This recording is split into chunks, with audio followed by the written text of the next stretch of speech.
मी फिर्यादीत माझ्या दिलेलं आहे, क्लिअर दिलेलं आहे. आज मी जरा थोडं स्पष्ट बोलतो.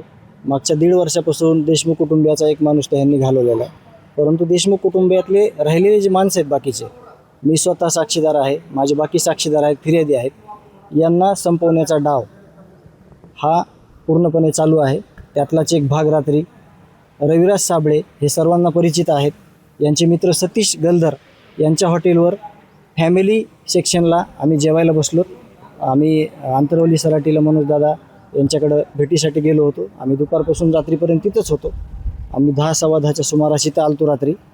आणि तिथं जे प्रकार झाला ते मी FIRमध्ये सगळा दिलेला आहे. परंतु जे माझे सरकारी अंगरक्षक आहेत, जे शासनाने माझ्यासाठी दिलेले आहेत, ते पोलीस अधिकाऱ्यांना इथल्या सांगतायत की कुठलाही प्रकार धनंजय भैयाकडून घडलेला नाही.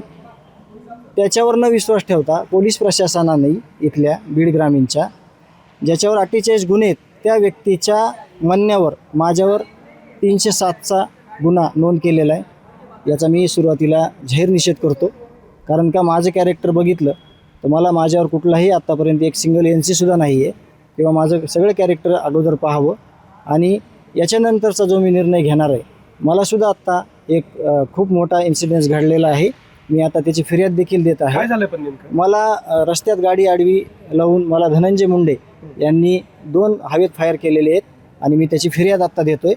आणि मी प्रशासनाला सांगू इच्छितो, कमीत कमी पोलीस प्रशासनावर तरी विश्वास ठेवावा.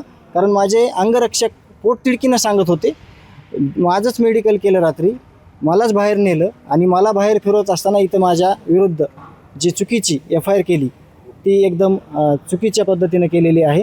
आणि मी पुढील कारवाईसाठी इथं आलेलो आहे स्वतःहून आणि मी ती कारवाई करत आहे. ते स्वतः होते का त्या ठिकाणी? स्वतः होते आणि मी तीच फिर्याद देतो आहे. तुम्हाला काही वेळात CCTV फुटेज मिळतील. आत्ता CCTV फुटेज इथल्या जे इन्चार्ज आहेत दराडे साहेब त्यांनी बघितलं. कुठंही धनंजय देशमुख त्या CCTVमध्ये दिसत नाही किंवा तिथं उल्लेख नाही किंवा त्या 25 फुटात माझा कुठंही संबंध नाही. मी जसं फिर्याद दिली त्याप्रमाणे माझं तिथं आहे. आणि दुसरा विषय की माझे अंगरक्षक ते स्वतःच्या नोकरीवर स्वतःच्या म्हणजे रोजीरोटीवर कशाला गदा आणणार आहेत. ते सांगतायत की धनंजय देशमुखनी हा असा कुठलाही प्रकार केलेला नाही. परंतु त्यांनी सकाळ उजेडेपर्यंत आम्ही सांगत होतो की शहानिशा करा आणि मग ही गोष्ट करा, तशी न करता गुन्हा नोंद केलेला आहे. त्याचा मी जाहीर निषेध करतो. पण तुमच्यासोबत जी घटना घडली त्या मी सांगतोय ते आत्ता माझी FIR झाल्यावर तुम्हाला ते अधिकृतरित्या देतो. म्हणजे तुम्ही त्याचा अभ्यास तुम्ही करा.